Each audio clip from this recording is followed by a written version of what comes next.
I received the hydraulic upgrade kit for my XP 3.0. I'm just going to open the box now and confirm what's in it. I have seen the installation video that Lectric sends a link for. I recommend everybody look at that. It's very thorough and should be good enough for everybody to install the kit. Well, everybody who likes to work on their own bikes. It is a bit complicated for somebody who's not used to working on their bikes, and I would recommend, if you're not comfortable with any part of the procedure, to just take it to a bike shop. It's packaged pretty well. The calipers and the hydraulic brake lines and levers. Two separate bags. I imagine that's front and rear. And this is likely the wheel. Now in the video, Lectric does mention why they're sending a separate wheel, and it's what I suspected and what I found with my Shimano hydraulic brake installation, that the stock wheel spacer ends up causing the caliper to rub against the spokes, and it seems like Lectric did not want people to have to mess with removing the disc and installing the disc and a spacer underneath. That would open them up to more liability if something was not installed right, so they just sent the full wheel. The tire seems narrower, 20 by 3. Looks like it is the same. Might be a different hub altogether. Yeah, so pretty simple. The wheel, front and rear calipers. And looking at the video, it's going to be the same process that I kind of showed for installing the Shimano hydraulic brake line. Not much difference. If you look at the back of the bags, they are labeled as rear for this one and front for this one. I'm going to start with the rear. It should be simpler and more straightforward, and then I'll go to the front. Let's see what's in the bag for the rear. The lever and caliper, all as one connected assembly. Should be no need to bleed the brakes or do anything complicated. This is the rear, so it'll be the longer hose. Start by removing everything up here at the top and then working my way back towards the rear caliper. First thing, as Lectric shows in their installation video, is to remove this cap. Work around the grip a little bit at a time. After removing the end cap, should be able to slide off the grip. There we go. To remove the throttle, I believe it's a 2.5 millimeter Allen. You just need to loosen it. Now before removing, you will have to take off the cable wrap. So be careful with this bushing. Make sure you don't lose this inside the throttle. You need it for it to work smoothly. For the lever, there's a 5 millimeter Allen bolt here. Just loosen it a bit. The lever should come right off.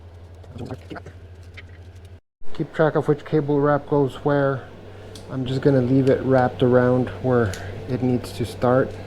If we continue to follow the rear brake lever, you see we got to unplug it here from the cutoff switch.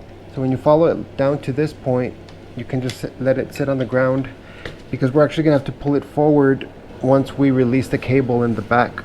To release the rear caliper cable, Lectric recommends you clip the end cap, but I prefer to try to uncrimp it a little bit by taking some pliers to the crimp and try to remove the cap without trimming this cable. That way you keep the full cable length in case you ever need to return to stock for some strange reason, and you can reuse this cap, put it back in the cable and recrimp it. You need to go back to your 5 millimeter Allen, loosen the cable so you can pull it through.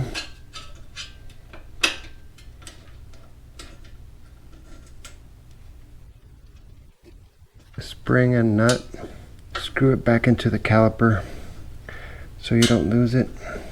Now we should be able to pull the cable through to the front, but we're going to have to clip a few cable ties along the way. Be careful not to damage the cable for your rear light. And this is a cable tie that I added. Pulling the cable out through this guide. And then there's a second guide down here. It's out of that one. Now it looks like gotta undo this bottom cable wrap. There's another guide here. This cable wrap I'm gonna reattach to one of the motor cables so I know where it goes. Let's undo this other one. Pull the cable through this other bottom guide here. Return the wrap to where it goes so I don't forget where that one goes. Pull it out this other top guide here, and now you have it completely free, we can remove the rear caliper now, undoing the two bolts that hold it to the adapter to the spacer. Now you can reuse these old bolts or use the new ones. Came with the kit. It's probably better to go with the new ones. Now I'm going to put all the bits and pieces of the old mechanical system in the bag that had the rear hydraulic system. Although after experiencing the wonders of a hydraulic system, I doubt anybody will want to go back to the mechanical one.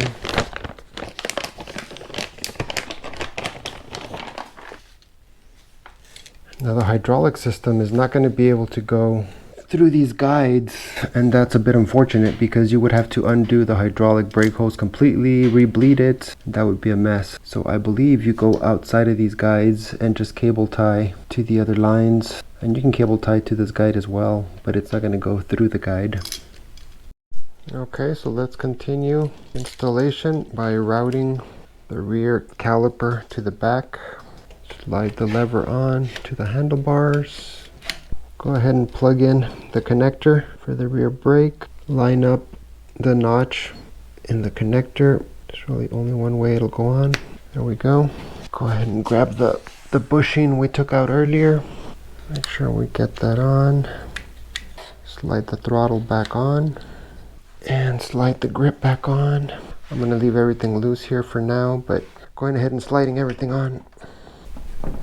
That's good right there. I'm going to leave this plug a little bit loose for now as well. Make sure everything is good before I tighten anything down. Let's go ahead and feed the caliper along the same route. Try to straighten out the hose as much as possible. The rear comes with a different spacer to feed it through here. I don't think I can fit the rear caliper through this bottom support without removing the spacer first. Let's go ahead and remove the spacer. Fit easily through the bottom here. Fairly easily. I'll go through the bottom, between the frame and the spokes.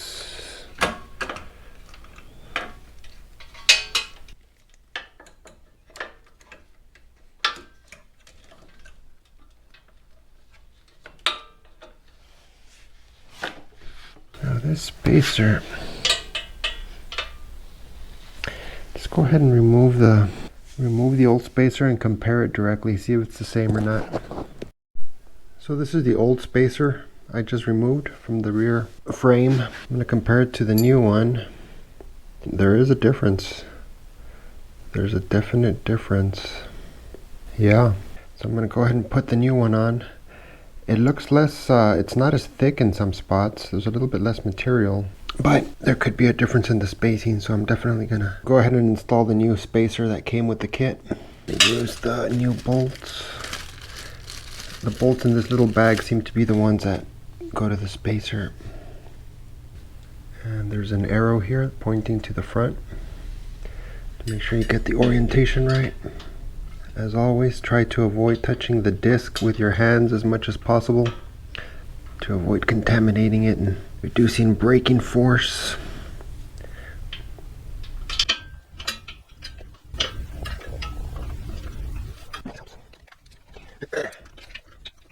Now the caliper that we fed through, when installing the caliper, I'm going to pull out this red spacer and make sure that you don't pull the lever in once you pull this out, because otherwise you'll have to push back the pistons. Now hopefully these pads are clean.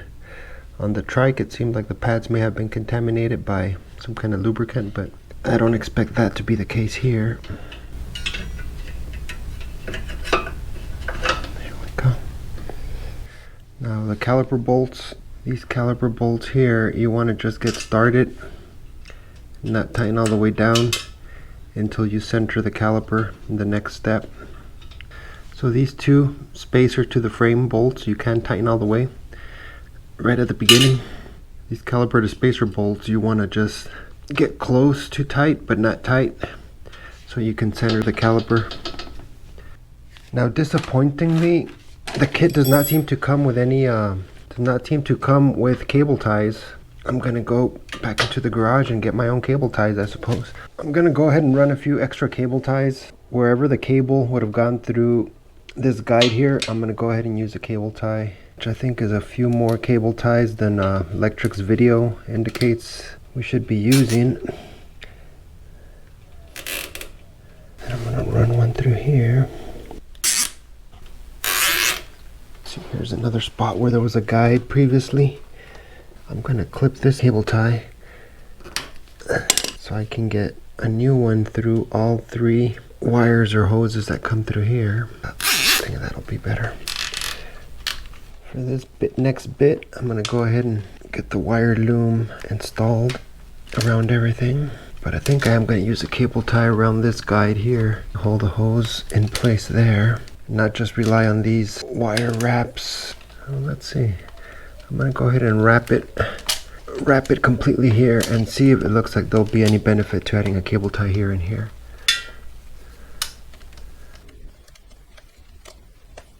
Yeah, see, I don't like this movement here. This bit of hose here, I think, will reduce the potential for friction. Put this around the brake hose here. Actually, I think I'm gonna run a cable tie around the other wires together with this bit of hose, and that should provide additional protection for the brake hose, I think. So this front bit of the rear hose I'm not going to wrap yet because it's going to go wrapped together with the front. Clip all these cable ties, and we can center the rear caliper, I believe, as well. Snip, snip, and snip. To center the rear caliper, squeeze on the lever and hold it while you tighten down the caliper bolt here and here, a little bit at a time. Yeah, that worked. There's no rubbing. So now you can squeeze it again, tighten it down further.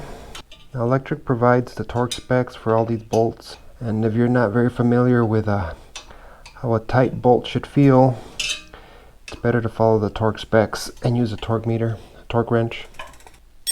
The rear caliper is pretty much done there. Now I can go ahead, we can get the end cap on. So I'll go ahead and tighten the brake lever first. This 5mm bolt here. The throttle is a 2.5mm bolt. You want to tighten it such that the wire is pretty much coming out the bottom and not going to be hit by the lever. And now sadly, to install the front hydraulic system, I'm going to have to remove my nice Shimano hydraulic brake. Anything in the name of science, right? So again, I got to remove this front cap. Okay. Twisting this grip off was not super easy last time. You got to pull and twist. It takes a bit of time. There we go. Now loosening this 5mm Allen. Could almost get the lever off, but it's easier if you undo the cable wrap first. Now for my Shimano system, I had taped off this connector. I'm going to take the tape off now that I'm going to be using a hydraulic brake from Lectric that has the motor cutoff switch built in. Safety feature on the front brake, which is a good thing.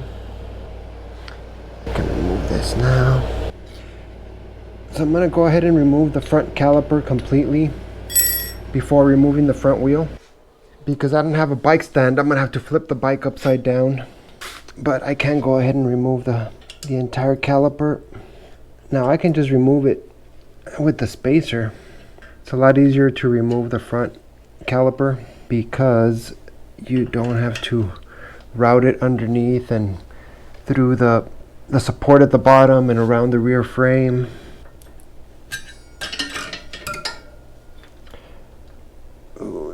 The Shimano MT200, such a nice hydraulic brake. But again, for the sake of science, we're gonna go to the Lectric replacement, to the Lectric upgrade kit, and see how it performs. But now before I install the brake lever, I'm gonna flip the bike upside down, remove the front wheel, put the new wheel on. I'm gonna try to flip the bike upside down onto this mover's dolly. Start by popping a wheelie here.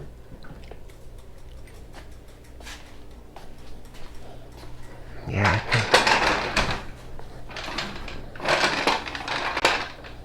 this should work well. Now with the rear basket helps protect the fender when you flip the bike upside down.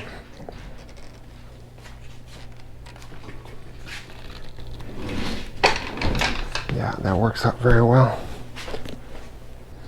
Now we can remove the front wheel. They're 15mm nuts, I believe. So we just need to loosen the 15mm nut on each side of the front axle. So to loosen the nut enough to be able to pop out these washers. Let's get it mounted up and finish the installation on the front here.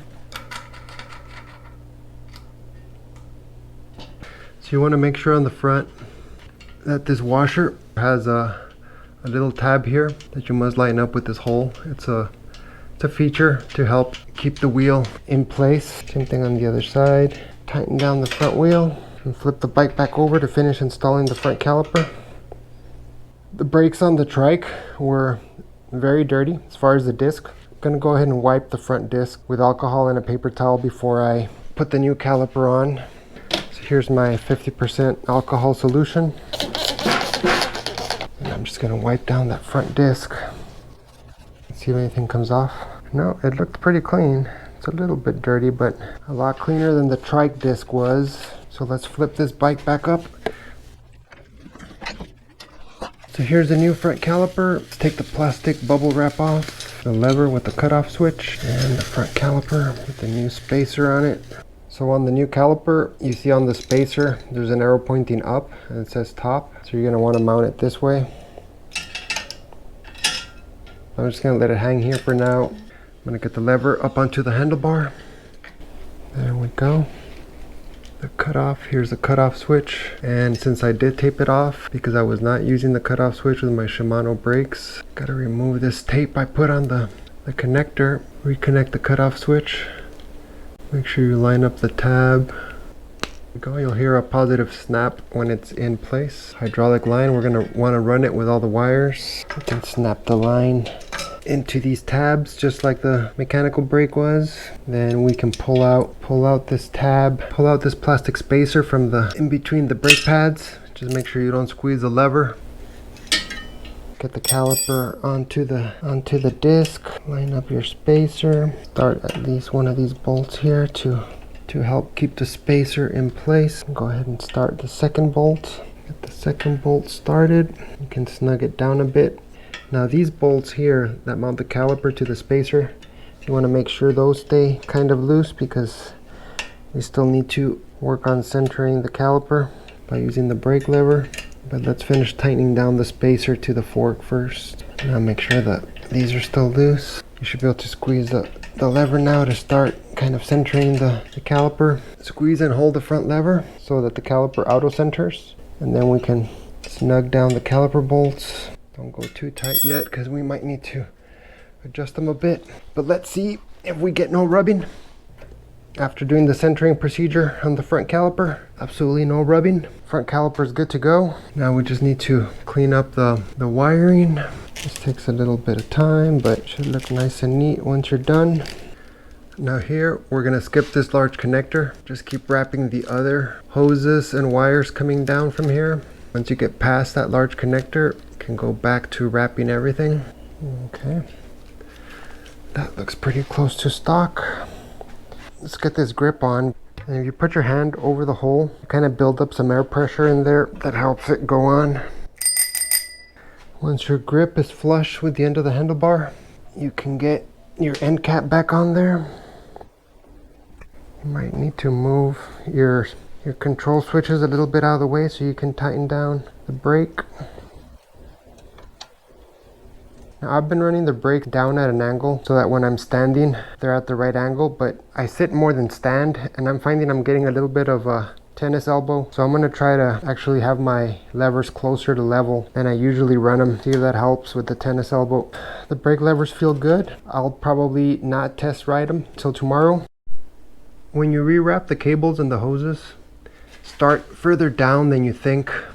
Don't start way up here, because what I found is that in order to control this stiffer hose compared to the cable, you need to run this wrap quite a bit further down here.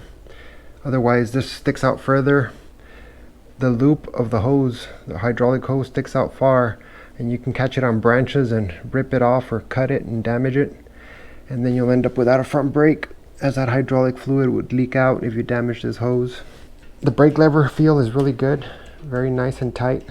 Not too bad of a process. I had gone through it before in a sense in playing with the Shimano hydraulics, but it looks good so far. We'll see how it feels on the road once I get it out there tomorrow.